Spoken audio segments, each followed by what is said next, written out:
कर्म क्या है, पैसा क्या है? क्रेडिट्स मिलते हैं ना जब तुम फ्रीक्वेंट फ्लायर होते हो, क्रेडिट्स मिलते हैं जब तुम शॉपिंग करते हो, क्रेडिट्स देते हैं ना, वो पॉइंट्स देते हैं। जो एक्सपीरियंस तुम जगत को देते हो, जो अनुभव तुम डिलीवर कर रहे हो, उसकी एवज में जो तुम्हें पॉइंट्स मिलते हैं उसको रुपया कहते हैं। और कुछ ना है रुपया, पर तुम वाकई कुछ दे रहे हो क्या? क्या अपने अंदर झांक सकते हो कि तुम दे तो कुछ रहे नहीं हो और तुम्हें चाहिए इतना सारा पैसा?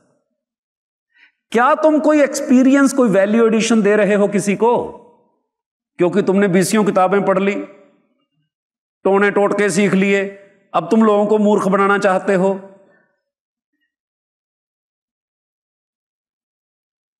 यह है तुम्हारे पास और तुम कहते हो मैं ज्योतिष करता हूं, मैं वास्तु करता हूं, मैं रेकी करता हूं, मैं ये करता हूं, बल बल बल बल बल बल बल बल बल बल। क्या है ये? किसको बेवकूफ बना रहे हो यार? कानी कौड़ी का माल नहीं है तुम्हारे पास और तुम्हें सोने की गिन्नियां चाहिए। किसको बेवकूफ बना रहे हो? उसको जिसके पास हैं, जिसको कानी कौड़ी में और गिन्नी में फर्क पता है, तुम उसको बेवकूफ बना रहे हो। उसको बना रहे हो कि खुद को बना रहे हो? मेरी ट्रेनिंग का हिस्सा यह है कि तुम खुद को बेवकूफ बना रहे हो। पहले अपने आप को बेवकूफ बनाना बंद कर दो। मेरी पीड़ा है जो तुम अपने को बेवकूफ बना रहे हो। बेवकूफी किसकी? किसकी बेवकूफी है? तुम कर्मों की बात करते हो। कौन सा कर्म? कौन से कर्म की बात करते हो? Are you authentic to deliver that karma? Authenticity कहां से आएगी? जो तुम्हारा एलिमेंट है, जिस प्रकृति के तुम मूलता हो, तुम उसी को तो डिलीवर करोगे। भेड़ हो और कह रहे हो कि मैं शिकार करके दिखा दूंगा, किसको बेवकूफ बना रहे हो? शेर हो और कह रहे हो कि मुझे रख लो, आजकल मैं वीगन हो गया हूं, किसको बेवकूफ बना रहे हो भाई? किसको? और जिसको दिखता है माल तो उसी के पास है। तुम्हारी तैयारी नहीं है।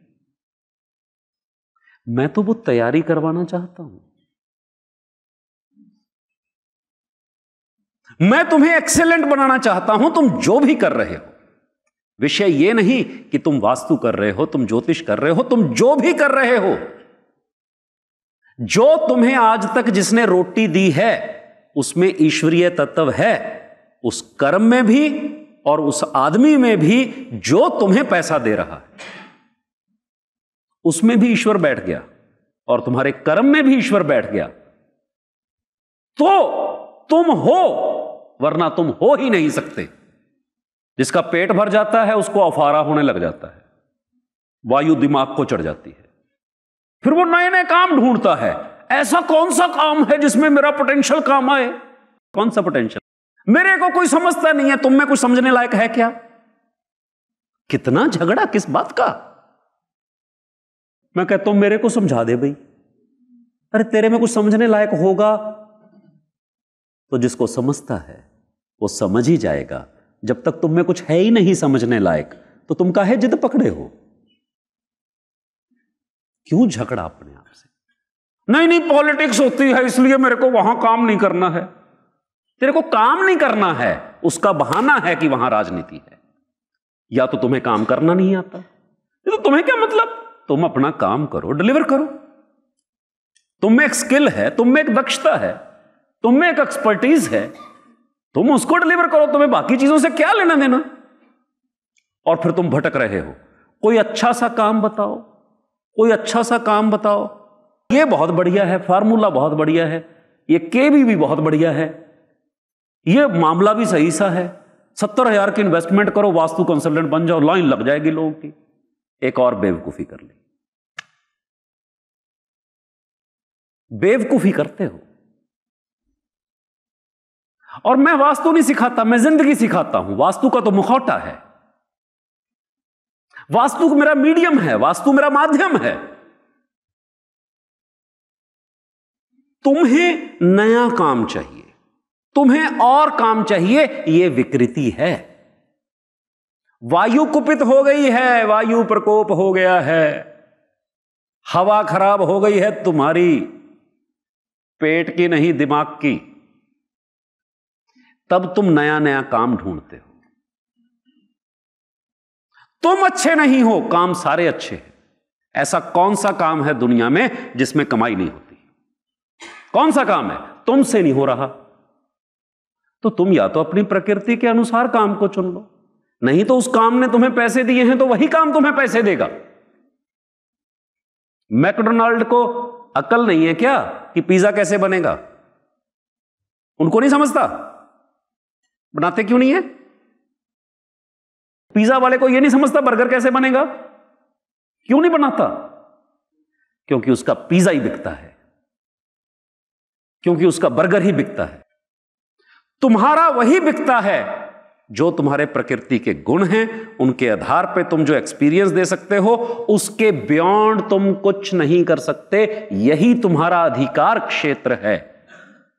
और तुम अगर अपने अधिकार क्षेत्र में रह के, अपनी प्रकृति को पहचान के, अपने उस प्रकृति से जनित अनुभवों पर अगर तुम दक्षता को हासिल कर लो, वो दक्षता ही कर्म कौशल्य योगा, वो तुम्हारे काम का कौशल ही, तुम्हारा skill with your work is actually योग, जो तुम्हें कनेक्ट कर देता है उस विराट से, उस संपदा से, उन पॉइंट से जो तुम डिलीवर करते हो, उसके अगेंस्ट में तुम्हें पॉइंट मिलते हैं।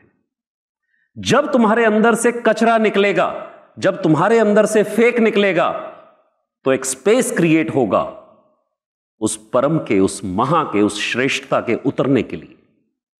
तुम्हारा कचरा उससे ढोए बैठा है। घर में जाके देखो कितना कचरा है। गीता रखो किताब, अगर दर्शन शास्त्र को जानना है। क्या कृष्ण कहीं के राजा नहीं थे? जिससे बात कर रहे थे वो राजा नहीं था? उस आदमी की गीता मत उठाओ जो राजा नहीं था। जान लो कि ये क्रिएशन किसकी है। जिसकी क्रिएशन है उसके जैसे हो जाओगे तुम। अब दिखने लग गया कचरा घर में कहां कहां है? दिखा क्या? कितने लोगों को अपने घर में कचरा दिखा? क्या उसको साफ कर दोगे? तो संभावना है तुम्हारे विराट होने की। तुम्हारे दुखों की निवृत्ति तब है जब तुम उस कचरे को हटा दोगे। और जो आदमी अज्ञान को ज्ञान समझता है, यही मूर्ता है। पतंजलि कहते हैं योग सूत्र है जो तुम्हारे कर्म को प्रशस्त करते हैं। तुम्हारे कर्म को सिद्धि देने का फॉर्मूला सिवाय योग सूत्रों में और कहीं है ही नहीं। तुम्हें सिद्धि नहीं होती, तुम्हारे कर्म को सिद्धि होती है। और तुम क्रियाएं कर रहे हो कि तुम्हें सिद्धि हो जाएगी। एलिसिनेशन हो जाएंगे दिमाग में, न्यूरोकेमिकल बैलेंस हिल जाएगा तुम्हारा। लाइटें दिख रही हैं, प्रकाश दिख रहा है, ज्योति नहीं दिख रही, शरीर अकड़ नहीं रहा मेरा। पगला गए हो तुम। You need treatment from psychiatrist. It's not spirituality. Spirituality is upbeat mind without reason, without any cause. That is spirituality. यह है आत्मा, यह है आत्मा का उत्कर्ष कि कोई कारण नहीं है, अलक्ष्य हूं मैं, मुझे कुछ भी साकार नहीं करना, परंतु मैं अपबीट हूं। और मेरे को अपबीट होने से, मेरे को अंतरिक्ष में उस अग्नि को जगाने से, उस ब्रह्म अग्नि को पकड़ने के लिए मुझे कोई कारण नहीं चाहिए। और दुनिया की कोई ताकत मुझे अधोगति नहीं दे सकती। यह कर्मयोगियों का जगत है। मैं भक्ति योग को गुनाह नहीं कहता, पर भक्ति तुम्हारे कर्म की होनी चाहिए, भक्ति तुम्हारे अपने स्किल की होनी चाहिए। और जब कर्म में भक्ति आ जाती है तो तुम सिद्ध हो जाते हो। फिर तुम जो काम करते हो वो चमत्कारी हो। मुझे तुमसे कुछ नहीं चाहिए, मुझे तुम्हें मेरे फॉलोअर नहीं बनाना, क्योंकि मुझे भेड़ें चाहिए ही नहीं। और तुम शेर हो, भेड़ों जैसे काम करते हो। तुम हो, अगर ना होते तो तुम अभी कहीं बैठे मंत्र जाप कर रहे होते कि बाकी तो ईश्वर कर देगा। तुम्हारे बाप का नौकर है ईश्वर, क्यों कर दे भाई? तुम्हें किस लिए भेजा है? भक्ति निजी मामला है, बाजारू मामला नहीं है। भक्ति, और भक्ति किस चीज के लिए? या ज्ञान को साधने के लिए, या कर्म को साधने के लिए। और ज्ञान कौन सा उत्तम? जो कर्म को साधे। कर्म कौन सा उत्तम? जो भक्तिपूर्ण और ज्ञान के आधार पर हो। एक दूसरे के पूरक हैं ये तीनों। तुम ज्ञान इकट्ठा किए जा रहे हो परंतु उसका उपयोग कहां होगा तुम्हें पता नहीं, तो तुम बेवकूफ हो, यह अज्ञान है। जो ज्ञान किसी कर्म में परिवर्तित ना हो, जो अप्लाइड ना हो, वो अज्ञान है, तुम्हें मूढ़ कर रहा है। तुम मूढ़ता की हद से नीचे गिर रहे हो। तुमने कीचड़ इकट्ठा कर लिया, अब लोटपोट हो वो उसमें। वो सारा ज्ञान कचरा, वो सारी किताबें उड़ा देना घर से, क्योंकि वो अज्ञान की पुस्तकें हैं जो ये नहीं बताती कि तुम एक्सीलेंट कैसे हो जाओ, जो तुम्हें तुरंत दिया नहीं दिखाती। ज्ञान तो दिया है, रोशनी दिखाता है। कर्म ऐसा होना चाहिए कि कर्म करते करते आपकी वेल्थ क्रिएट होनी चाहिए। ये सारा मामले जुड़े हुए हैं, कोई ऐसा नहीं है कि अलग अलग है। अब चूंकि बात को समझाने के लिए मैं लीनियर ऑर्डर में बात कर रहा हूं, पर यह पैरेलल है सारा मामला। कि है क्या? पहली बात मैंने आपसे यह शेयर करी कि पैसा क्या है। पैसा वो पॉइंट्स हैं जो आप जब कुछ वैल्यू ऐड करते हैं तो जो वैल्यू के पॉइंट्स आपको मिलते हैं वो पैसा है। और गीता में कृष्ण कहते हैं कि अर्जुन, अपने गुणों से उपजा हुआ कर्म ही धर्म है। किसी के गुणों से उपजा हुआ कर्म उसका धर्म है, और उसके धर्म का तुम पालन करो वो अधर्म है। तो बहुत ही मिस्टीरियस, खूबसूरत, देखने की कला देने वाला कोई ग्रंथ है, विशेषकर एडवाइजर्स के लिए, सलाहकारों के लिए, वो है गीता। एक ही पुस्तक आपको ताजिंदगी अध्ययन करना है, वो है श्रीमद् भगवद। कुछ मिलेगा, हर बार मिलेगा। और अलग अलग संस्करण ले लेना, बस व्याख्या को मत पढ़ना, डायरेक्ट पढ़ना।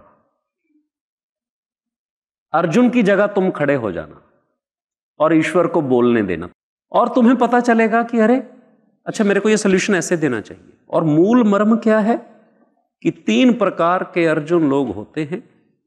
एक वो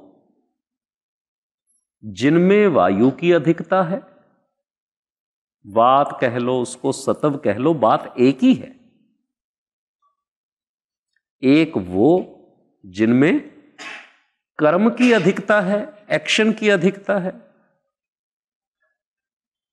फायर की अधिकता है, रजस की अधिकता है। और तीसरा जिसमें तमस की अधिकता है, वाटर की अधिकता है। तमस अज्ञान नहीं है, तमस वाटर है, और तमस बॉडी है। अग्नि हेड है, और ये जो स्पाइन है ना, ये एयर है। नर्व्स जो है, नर्व्स, वो एयर है। तो इंटेलेक्ट है, ज्ञान है, सत्व। हां, भगवान कहते हैं कि मुझे सत्व अधिक प्रिय है। तो इसका अर्थ क्या है? इसका अर्थ है ज्ञान भगवान को प्रिय है।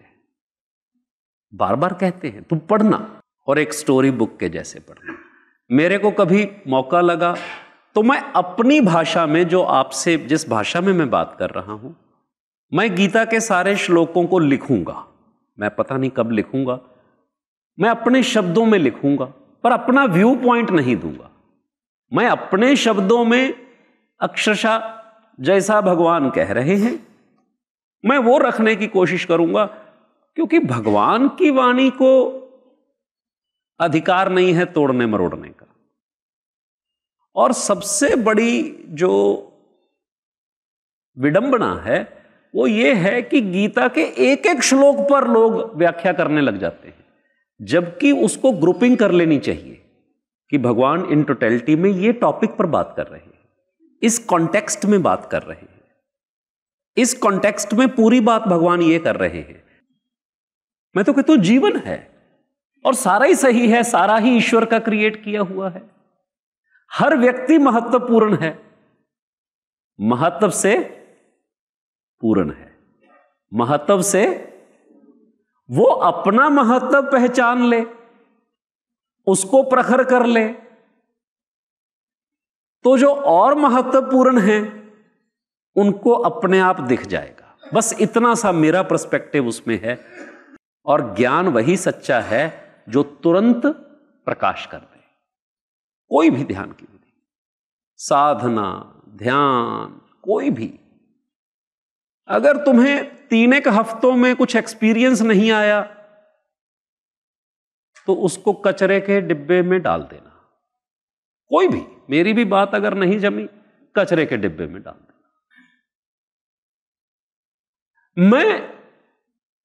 मैं टीचर नहीं हूं, मैं एडवाइजर हूं। और मैंने मेरी एडवाइस बेची है 27 बरस। और किसको बेची है? जो अपने फील्ड में सर्वश्रेष्ठ है। तो मेरे लिए तो वो परमात्मा का रूप है। मैं परमात्मा को धोखा कैसे दे सकता हूं? फिर परमात्मा ने कहा है तू अपने अधिकार क्षेत्र में रहे, तो मेरी जिद किस बात की? आपका अधिकार क्षेत्र क्या है? गीता क्या सिखाती है? यह प्रतिक्षण तुम जिस सिचुएशन में हो वही धर्म क्षेत्र है। इसलिए गीता अमर है, इसलिए गीता आज भी जिंदा है, क्योंकि वो तुम्हारी बात है। तुम्हारे भीतर जो धर्म क्षेत्र छिड़ा हुआ है, मेरा रोल क्या है इन अ गिवन सिचुएशन, इसका मतलब है धर्म क्षेत्र। धर्म क्या है? मेरे गुण धर्मों के अनुसार मुझे क्या कर्म करना है उस क्षण। मेरा कर्म क्या बनता है, मेरा रोल क्या बनता है, जिसको यह स्पष्ट है वही सिद्ध कर्म योगी है, उसी को कर्म की सिद्धि है। इस बात की पुस्तक है गीता। तुम्हारा रोल क्या है? तुम्हारा रोल यह नहीं है कि मेरी बात कि तेरी बात, मेरी बात रखी गई कि तेरी बात रखी गई। जो इस बात पे झगड़ा करता है वो मूढ़ है। मूढ़ यानी मूर्ख है, मूढ़ है। तेरी बात मेरी बात क्या? किसी भी प्रयोजन के लिए कोई काम हो रहा है, चाहे फैक्ट्री हो, उसका एक प्रयोजन है, कोई लक्ष्य है, उसकी प्राप्ति के लिए काम हो रहा है। परिवार बना हुआ है तो उसका एक लक्ष्य है, परिवार का लक्ष्य है। उसके लिए तुम जो कर्मों से आहुति दे रहे हो वही कर्म यज्ञ है। तुम्हारा रोल अपने कर्म से उसमें आहुति देना है, ना कि कौन क्या आहुति दे रहा है और वो तुम्हारे मन के मुताबिक है या नहीं, ये तुम्हारा अधिकार क्षेत्र नहीं है। कृष्ण कहते हैं कर्मण्येवाधिकारस्ते मां फलेषु कदाचन मां कर्म फल हेतु भुर्म माते संगवस्तु कर्मणे। मैं हूं, तू अपना काम कर जो तेरा अधिकार क्षेत्र है। तू अपने अधिकार क्षेत्र से बाहर की बात मत कर। उसका क्या होगा इस पर निर्णय करना मैं हूं, मैं हूं, तू अपना काम कर। तो जो एडवाइजर है उसको अपना काम करना चाहिए। तुम्हारा काम क्या है? उसकी प्रकृति को जज करना, उसके लिए क्या बेहतरीन है जो उसको सर्वश्रेष्ठ करेगा, उसको बेहतर करेगा। उसकी विकृति के कारण वास्तु में ढूंढना, या आप अगर ज्योतिष करते हैं तो उसके ज्योतिषीय कारणों को ढूंढना, उस विकृति को हटाने का काम करना, उस पे अपने पॉइंट बनाना और उसको इन्फॉर्म करना। वो करे ना करे, तुम्हें यह ओपिनियन देने के लिए पे किया जा रहा है। वो ओपिनियन कोई माने या ना माने, ये तुम्हारा अधिकार क्षेत्र, तुम्हारा 4 बार रिमाइंडर देना अधिकार क्षेत्र है कि मैंने ये कहा था साहब, क्या ये काम हो गया, मैं चेक करने आ जाऊं। वो फिर कहे जी नहीं, दूसरी बार फिर मैं ये चेक करने आ जाऊं जो मैंने कहा था, क्या ये हो गया है। वो दूसरी बार में इतना इरिटेट हो जाएगा, हमें जी ये करना ही नहीं है, तू अपनी मौज ले, मैं अपनी मौज ले रहा हूं। क्या समझे? डिफाइन कर लो अपना रोल। और जो इसको प्रखर कर लेता है उसके कर्म की सिद्धि है। तुम जॉब कर रहे हो, या तुम एडवाइजर हो, या तुम व्यापार कर रहे हो। व्यापार कर रहे हो तो अपना प्रोडक्ट, उसकी गुणवत्ता, उसकी सारी बातों को इंश्योर करते हुए तुम्हारा काम है मार्केट में प्लेस करना। चूंकि आप लोग एडवाइजर बनना चाहते हो तो आप लोगों के लिए है, क्या आपके पास ज्ञान सही है, क्या आपने उसको अभ्यस्त किया है। आपका काम है वो जो हेड है उसके जो कर्म हैं उनके बीच का स्पेस देना ताकि वो अपबीट रहे, ये तुम्हारा काम है। उसको कनेक्ट करना, उसकी प्रकृति के अनुसार उसको ठीक करना, उसकी विकृतियों को हटाना, ये आपकी साधना से आता है। सेल्फ एक्सेलेंस का मामला है ये सारा, ना कि उसकी गलती है ना किसी और की गलती है, तुम्हारी साधना का विषय है। बाकी चीजों से ध्यान हटा दो।